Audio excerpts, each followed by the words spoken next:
Hello dear students, इस tutorial में हम एचएन पब्लिकेशन की जो कंपोजिट मैथमेटिक्स है क्लास 7 की, तो उसकी एक्सरसाइज 7 बी के कुछ क्वेश्चंस यहाँ पे हम सॉल्व कर रहे हैं। ये वर्ड प्रॉब्लम्स हैं और आगे के ट्यूटोरियल्स में भी आप और अच्छी और कॉम्प्लिकेटेड और डिफ़िकल्ट वर्ड प्रॉब्लम्स को सॉल्व करेंगे हमारे साथ। तो it will give you a great practice. So let's start. Equations की वर्ड प्रॉब्लम को सॉल्व करने के लिए आपको वर्ड प्रॉब्लम को, यानी जो नैरेटिव क्वेश्चंस होते हैं, जो एनसीईआरटी टर्म यूज़ करती है, नैरेटिव क्वेश्चंस, तो उनको बहुत ध्यान से पढ़कर उसमें जो इन्फॉर्मेशन दी गई है उस इन्फॉर्मेशन पर हमें फोकस करना चाहिए और जो हमें फाइंड आउट करना है ना, उसे हम एक्स या वाई एट्सेट्रा वेरिएबल्स को यूज करते हुए उसे हम फाइंड आउट करते हैं। But what we have to find out can only be found out with the help of data information given in the question. तो यहाँ पे सम दिया गया है, ठीक है। अब देखते हैं कि इसका सम है, मतलब यहाँ पे हमें सम दिया गया है। रितुज एज एंड आंसूज एज, मतलब रितु की एज की बात चल रही है यहाँ पे और आंसू की एज की बात चल रही है। तो दोनों की एज का सम जो है वो 25 है। Very good. यानी अगर हम अपने दिमाग में एक स्केच बनाना शुरू करें तो रितु और आंसू की एज का जो सम है वो 25 ईयर्स है। रितु इज़ 12 ईयर्स ओल्ड, यानी जो रितु है वो अभी कितनी ईयर्स की है? 12 ईयर्स की है। Write an equation to find Ansu's age, तो आंसू की एज पता करने के लिए आप कोई इक्वेशन बनाइए। तो सीधी सी बात है, अगर अभी हमने देखा था कि r plus a is equal to 25 और r अगर 12 है तो इसकी एज 25 में से 12 घटाने पर मिल जाएगी। मतलब if we subtract 12 from 25 we will get the age of Ashu which is 13 years. लेकिन अभी इसे इक्वेशन में कन्वर्ट करना है और फिर उसको सॉल्व करना है। तो चलिए हम करते हैं। आप मान लीजिए कि जो आंसू की एज है, let the Ansu's age be x according to the condition of the question, मतलब क्वेश्चन के अकॉर्डिंग जो r है प्लस a है इज इक्वल टू 25 और हमने आंसू की एज को कितना माना हुआ x और r की एज कितनी है, मतलब रितु की एज कितनी है 12, तो 12 प्लस एक्स इक्वल टू 25 हमें शो करना है। वही हम करेंगे यहाँ पे कि x plus 12 is equal to 25, क्योंकि सम दिया गया है रितुज और आंसूज की एज की 25, तो हमने दोनों की एज का सम करके 25 कर दिया। x की एज यहाँ पर आंसू की एज है, इसी को आपको सॉल्व कर लेना है। तो आप जानते हैं कि x यहीं रहेगा और 25 के बगल में जब 12 जाएगा तो वो माइनस में कन्वर्ट हो जाएगा और x इक्वल टू 13। तो इसका मतलब x की वैल्यू कितनी निकली है? 13, और x किसको हमने माना था? आंसू की एज को। So therefore Ansu's age equal to age 13 years. This is your answer. चलिए आगे बढ़ते हैं। A number decrease by 4 is equal to -6, मतलब कोई नंबर है, अगर आप उसमें 4 डिक्रीज कर देते हैं, मतलब 4 सेपरेट कर देते हैं, तो जो आंसर मिलेगा वो -6 मिलेगा। मतलब कोई नंबर है, उसमें से अगर आप 4 हटा देते हैं, मतलब ये नंबर है, इसमें से अगर आप 4 घटा देते हैं तो आपको -6 मिलेगा। हम नंबर को x मान लेते हैं, ठीक है। तो let the required number be x, ठीक है। अब according to condition of the question x minus 4 is equal to -6। Now x equal to -6 plus 4, x equal to -2। This is the answer. आप यहाँ लिख सकते हैं द रिक्वायर्ड नंबर इज, अगर आपको फेयर पे करना है और आप ढंग से करना चाहते हैं, the required number is -2। This is your answer. Next question. 7 times a number decreased by 3 equal 8.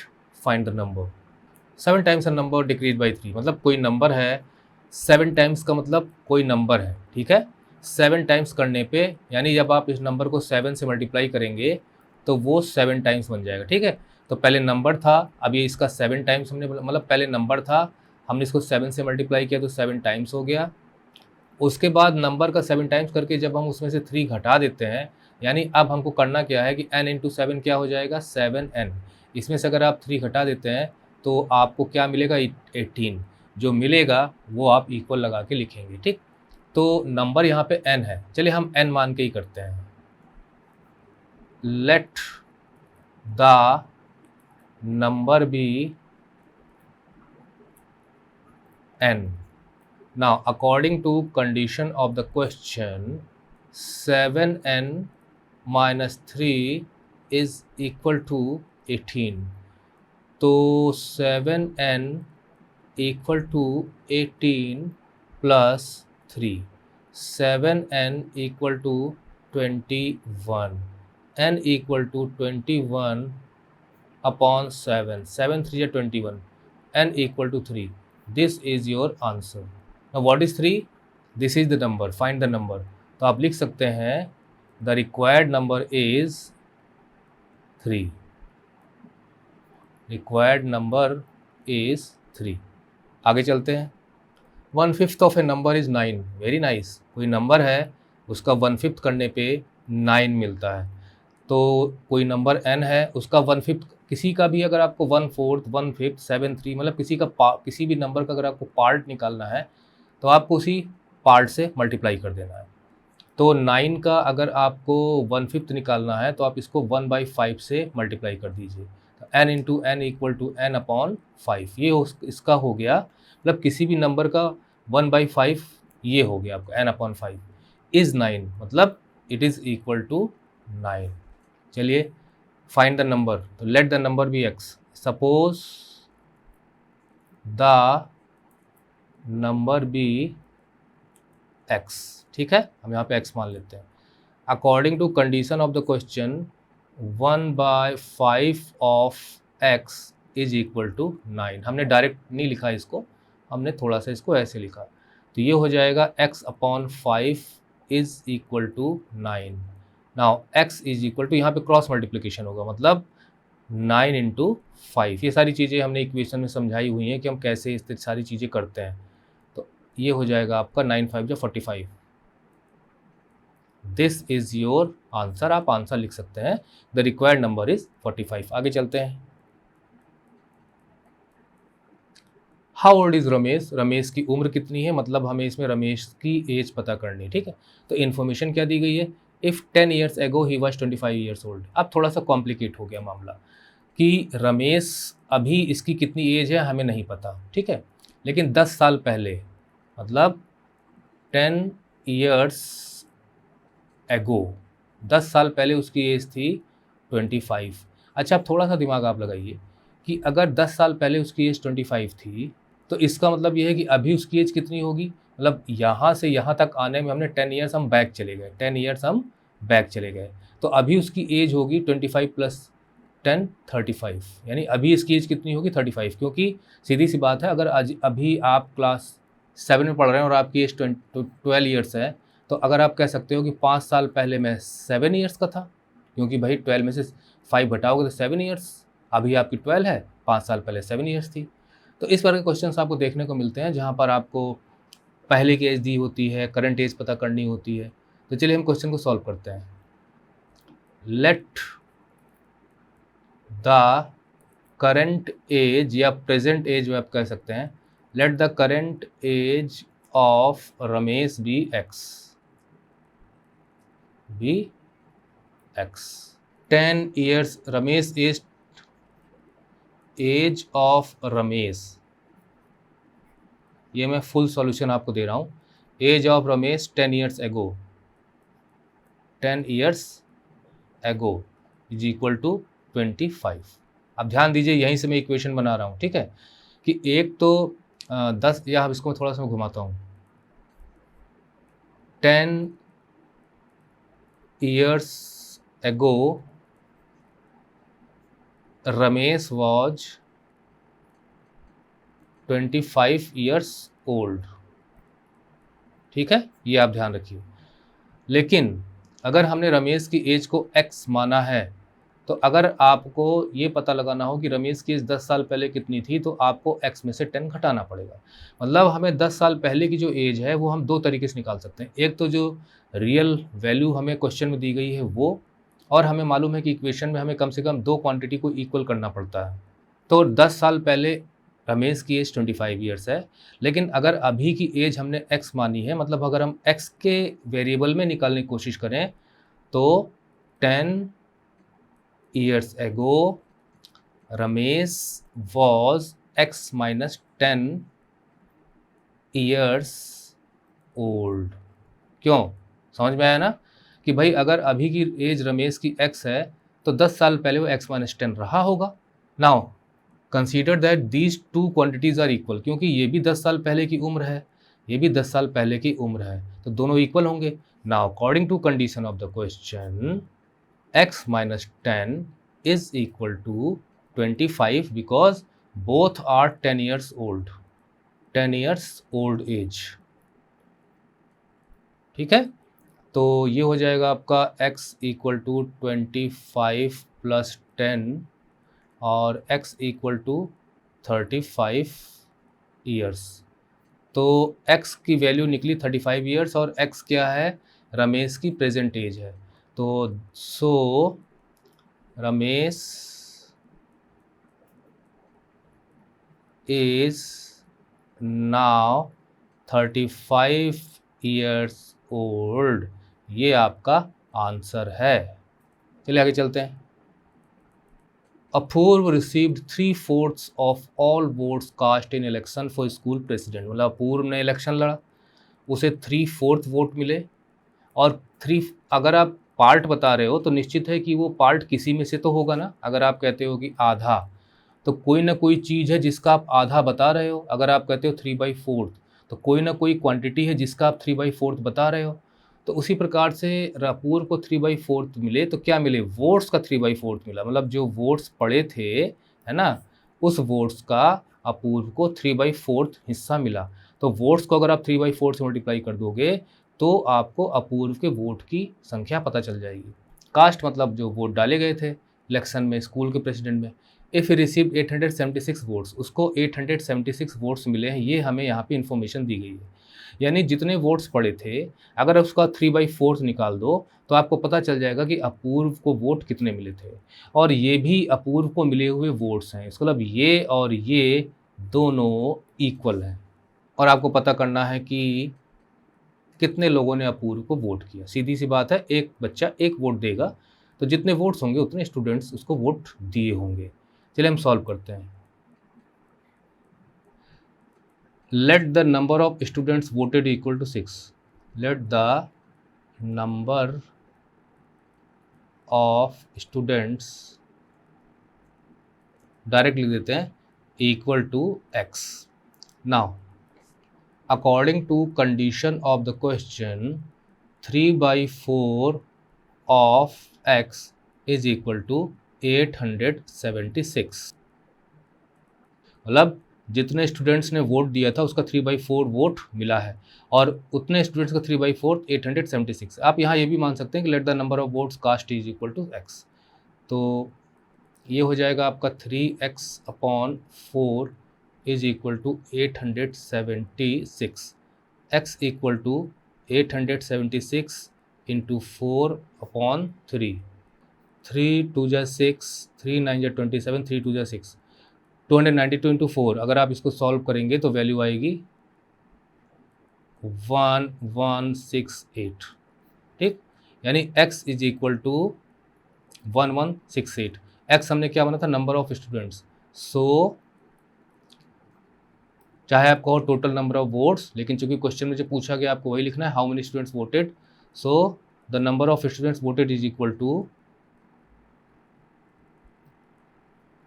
1168।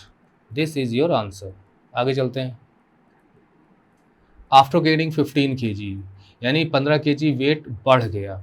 Nisha way 60 kg, मतलब निशा का वेट जब 15 kg बढ़ जाता है तब वो 60 kg की होती है। सीधी सी बात है कि 60 kg की अब है, कब, जब 15 kg बढ़ गया। तो पहले कितना रहा होगा, 15 kg कम रहा होगा, तब उसकी उसका वेट 45 रहा होगा। अब 15 केजी बढ़ गया तो 60 हो गया।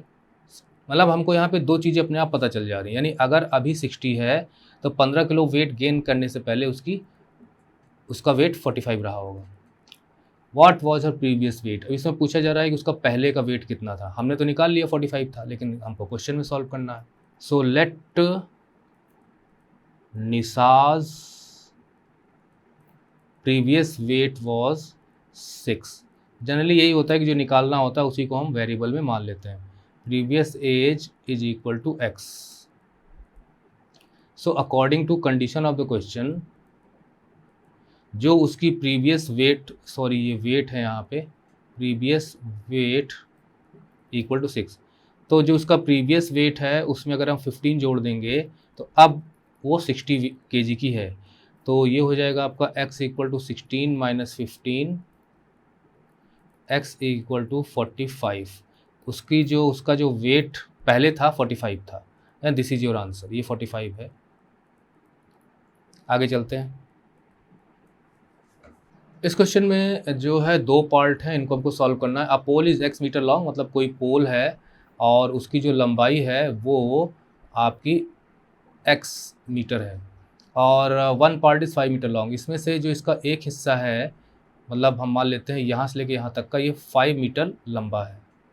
तो आपको दूसरे पार्ट की लेंथ बतानी, what is the length of other part. अब चूंकि हमें टोटल लेंथ यहाँ दी नहीं गई है, वो x में दिया गया है। x एक अननोन क्वांटिटी है।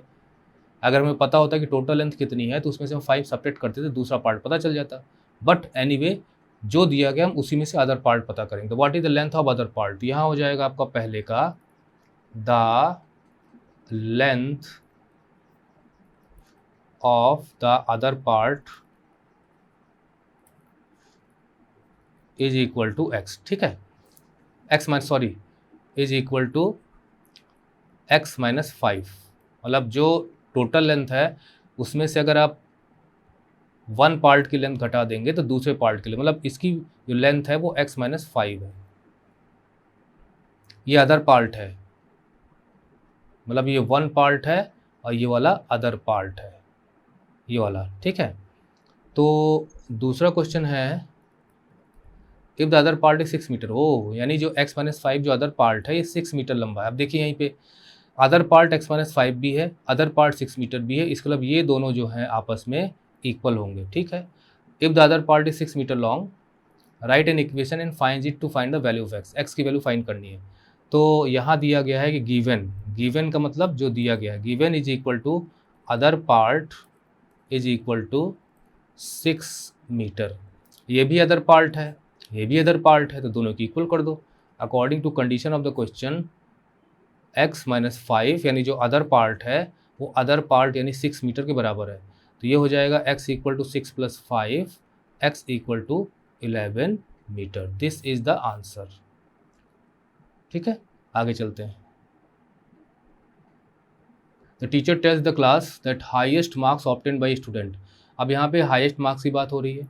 एक स्टूडेंट को, यानी जो हाईएस्ट मार्क्स प्राप्त करता है उस स्टूडेंट की बात हो रही है, और ये बताया गया कि जो हाईएस्ट मार्क्स हैं 3 टाइम्स द लोएस्ट मार्क्स। ओहो, यानी जो हाईएस्ट मार्क्स हैं is equal to 3 times the lowest marks.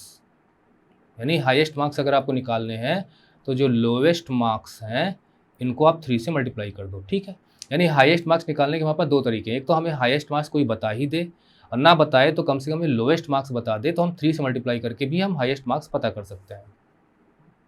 यानी अगर मैं अपनी एज 12 बता दूं और दूसरे वाली की एज ना बताऊं, बल्कि कहूं दूसरा वाला मुझसे 3 साल बड़ा है, तो आप तुरंत पता लगा लेंगे 12 प्लस 3 यानी दूसरे वाली की एज 15 साल है।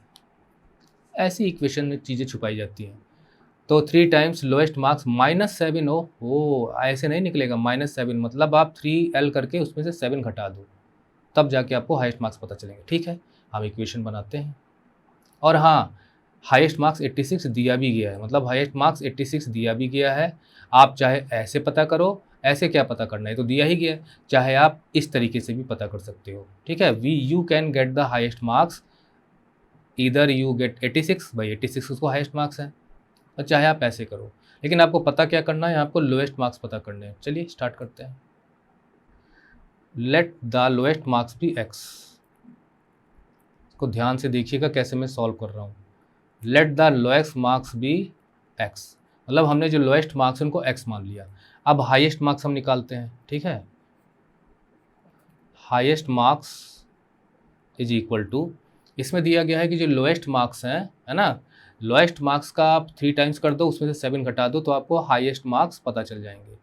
यानी कि highest marks is equal to 3 times lowest marks.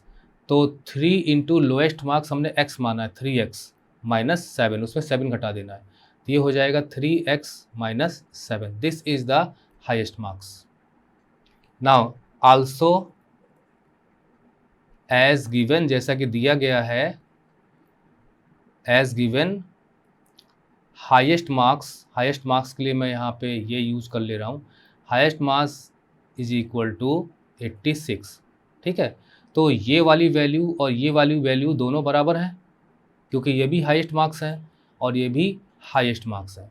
So according to condition of the question 3x minus 7 is equal to 86। इसको हम सॉल्व करेंगे तो ये हो जाएगा 3x is equal to 86 plus 7, x is equal to 93 upon 3, 3 3 जा 9, 3 1 जा 3, x equal to 31।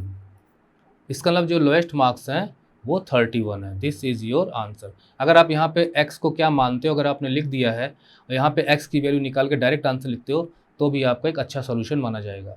बाकी आप चाहें तो यहाँ पे फेयर कॉपी में अगर आप लिख रहे हो या फाइनल आंसर बनाना चाहते हो, आप यहाँ पे लिख सकते हो the lowest marks is equal to इतना इतना। Benny things of a number, okay, Benny किसी नंबर के बारे में सोचता है, उसमें से 18 घटा देता है और जो बचता है उसको डिवाइड कर देता है 3 से। मतलब Benny things of a number subtracts 18 from it, उसमें से 18 घटाता है एंड डिवाइड द डिफरेंस, मतलब जो घटाने के बाद जो निकलेगा उसे हम डिफरेंस कहते हैं, उसको 3 से डिवाइड करता है। रिजल्ट इज -4, उत्तर -4। चलिए सॉल्व करते हैं। Let the number be x,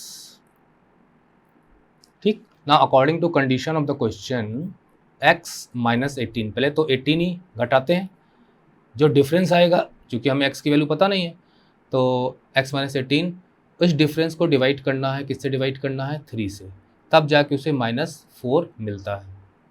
इसको हम ऐसे भी लिख सकते हैं x minus 18 upon 3 is equal to -4।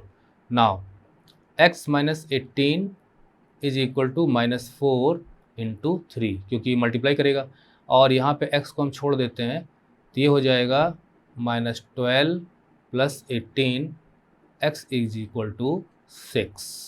This is your answer. ये जो सॉल्यूशंस हैं, ये सॉल्यूशंस आप अपने आप समझ लिया करिए, क्योंकि इसके पहले के काफ़ी ट्यूटोरियल्स में हमने ये कैसे सॉल्व होते हैं वो हम आपको सिखा चुके हैं।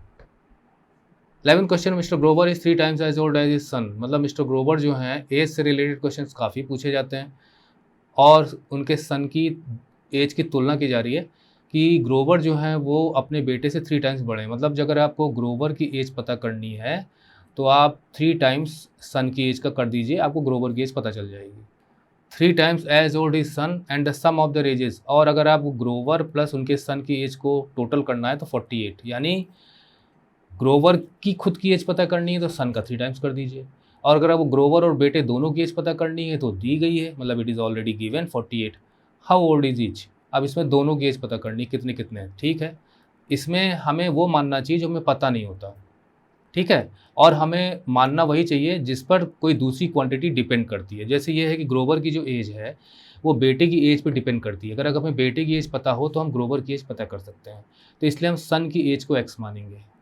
Let the son's age be x, ठीक। तो according to condition of the question, अगर हम सन की एज का 3 टाइम्स कर दें, मतलब 3x कर दें, तो आपको फादर की एज पता चल जाएगी। यानी इसको हम थोड़ा सा मिटाते हैं, Grover's age is equal to 3x, ठीक है। Now according to condition of the question, दोनों की एज का सम जो है वो 48 है, तो ग्रोवर की एज यहाँ पे हमने 3x निकाली, बेटे की एज यहाँ पे x है, दोनों को जोड़ने पे हमें मिलना चाहिए 48। Now 3x plus x 4x is equal to 48, x is equal to 48 upon 4, 4 1 जा 4, 4 2 जा 8, तो ये हो जाएगा आपका x is equal to 12। This is your answer.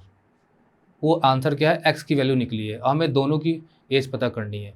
तो यहाँ पे आंसर हो जाएगा आपका सन इज इक्वल टू 12, और ग्रोवर जो है वो है कितना है, ग्रोवर की एज कितनी है, यहाँ से निकालिए 3 इंटू एक्स, तो 3 इंटू 12 इज इक्वल टू 36।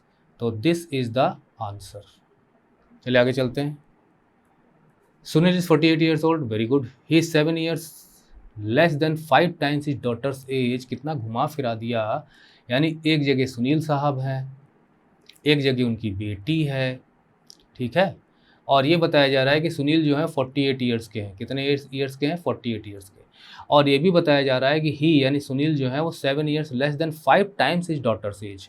यानी अगर आप डॉटर की एज का 5 टाइम्स कर दें, फिर उसमें से 7 घटा दें, तो जाके आपको सुनील की एज पता चलेगी। यानी सुनील की एज अगर आपको पता करनी है तो आप क्या करिए कि पहले डॉटर का 5 टाइम्स करिए, तो यानी 5 इंटू डॉटर, ठीक है, जो आएगा उसमें से 7 घटा दीजिए, तो आपको सुनील की एज पता चल जाएगी। अब देखिए, सुनील की एज ये भी है, सुनील की एज ये भी है, दोनों सेम है, यानी दोनों के बीच में हम क्या लगा सकते हैं, इक्वल का निशान।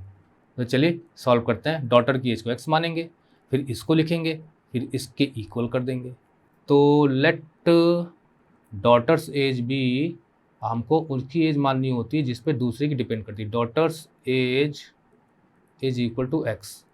तो according to condition of the question, Sunil is equal to, मतलब सुनील्स एज, यहाँ पे चूँकि एक रफ सॉल्यूशन कर रहा हूँ, आप ऐसे लिखिए, Sunil's age is equal to, यही लिखेंगे, ठीक है, 5x माइनस 7, मतलब 5 टाइम्स उसमें 7 घटा दिया तो यही आएगा। Also Sunil's age is equal to 48, ये चीज़ हमें दी हुई है, ये चीज़ क्या है, हमें दी हुई है। तो both are equal, both are equal. So according to condition of the question, 5x minus 7 is equal to 48। आगे सॉल्व करेंगे तो ये हो जाएगा 5x is equal to 48 plus 7, 5x is equal to 55, x is equal to 55 upon 5, 11, x is equal to 11। तो भाई x की value 11 आई, यानी x क्या है, डॉटर की एज, हमें डॉटर की एज पता करनी थी। हो गया आपका फाइनल आंसर। आगे, अ number is 6 more than 2 times another number. कोई बात नहीं, मैं इसकी डायरेक्ट इक्वेशन बनाता हूँ, क्योंकि समझाते समझाते तो मैं थक गया, ठीक है। यहाँ हम सॉल्व करते हैं। A number is 6 more than 2 times another number, another number is equal to x, another number is equal to x, previous number, मतलब जो जिस नंबर को हमें शुरू में दिया गया, प्रीवियस नंबर ऐसे में मान के हम लिख रहे हैं, is equal to 6 more than 2 times another number, यानी इसका 2 टाइम्स से 6 ज़्यादा है, यानी x को अगर हम 2 से मल्टीप्लाई करेंगे तो 2 टाइम्स होगा, प्लस उसमें 6 जोड़ देंगे, 6 ज़्यादा हो जाएगा, यानी कुल मिला के ये बनेगा आपका 2x प्लस 6, ये है आपका previous number. According to condition of the question, x plus 2x plus 6 is equal to, दोनों का सम कितना होना चाहिए, 24। तो ये हो जाएगा आपका 3x plus 6 is equal to 24, और यहाँ पे हो जाएगा 3x is equal to 24 minus 6, x is equal to 18 upon 3, 3 6 या 18, x is equal to 6। This is your answer. Answer ये नहीं है, हमें दोनों नंबर पता करने हैं। तो नंबर्स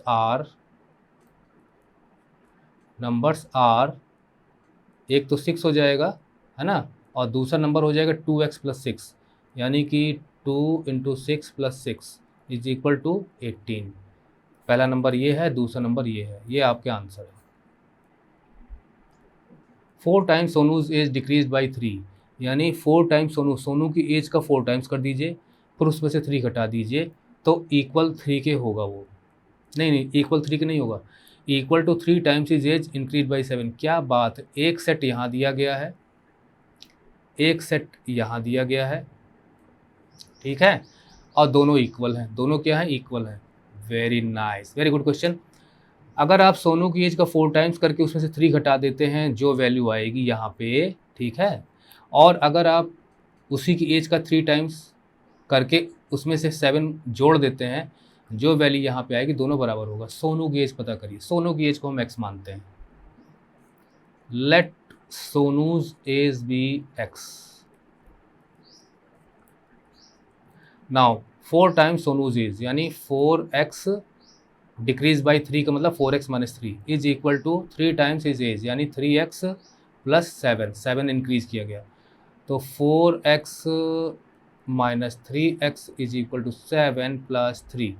4x में से 3x गया, खाली x बचा, 7 plus 3 10, x is equal to 10 यानी सोनूज एज इज 10 ईयर्स। ठीक है, ये आंसर है आपका। Find 3 consecutive numbers whose sum is 81। हाँ, इसको थोड़ा नया क्वेश्चन है। कंसेक्यूटिव नंबर का मतलब होता है लगातार आने वाले। अब इसमें ये तो दिया नहीं गया कि कंसेक्यूटिव ऑड नंबर्स हैं, कंसेक्यूटिव इवन नंबर्स हैं, ऐसा कुछ नहीं दिया गया। तो फाइंड 3 कंसेक्यूटिव नंबर, सीधी सी बात है, अगर एक नंबर 5 है तो अगला नंबर इसका लगातार आने वाला 6 होगा और फिर उसके बाद वाला लगातार आने वाला नंबर 7 होगा। यानी अगर हम 1 + 1 जोड़ते चले जाएँ तो हमें अदर नंबर पता चल जाते हैं। इसको सॉल्व करने का तरीका ये है कि आप एक नंबर को x मान लीजिए, फिर इसमें अगर आप x + 1 करेंगे तो आपको ये मिलेगा, और इसी x में x + 2 करेंगे तो आपको ये मिलेगा, इसी x में x + 3 कर देंगे तो आपको आगे वाला नंबर भी मिल जाएगा। मतलब हमें यहाँ से शुरुआत करनी है। चलिए, let the number are x + 1 और x + 2। ठीक है, तो इनका सम 81 है। तो according to condition of the question, x + 1 + x + 2 is equal to 81। Bracket खोल दीजिए, x + x + 1 + x + 2 is equal to 81। यानी कुल मिला के x से 3x हो जाएंगे और 2 + 1 3 हो जाएगा, is equal to 81। 3x is equal to 81 minus 3। ठीक है, x इज इक्वल टू हो जाएगा 78/3। 3 2 6, 3 6 18, x इज इक्वल टू 26। यानी जो हमारे नंबर्स हैं वो नंबर्स हमारे कौन कौन से हैं, इज इक्वल टू, पहला तो 26 हो जाएगा यानी ये वाला, दूसरा वाला x + 1 यानी 26 + 1 27, और तीसरा है 26 + 2 यानी 28। ये आपके नंबर्स हैं, आंसर। इसके बाद इसी एक्सरसाइज में मल्टीपल चॉइस क्वेश्चंस दिए गए हैं, इन्हें हम सॉल्व करेंगे इसके अगले ट्यूटोरियल में, नहीं तो काफ़ी टाइम लग जाएगा। सो एंडिंग द ट्यूटोरियल है, बाय बाय।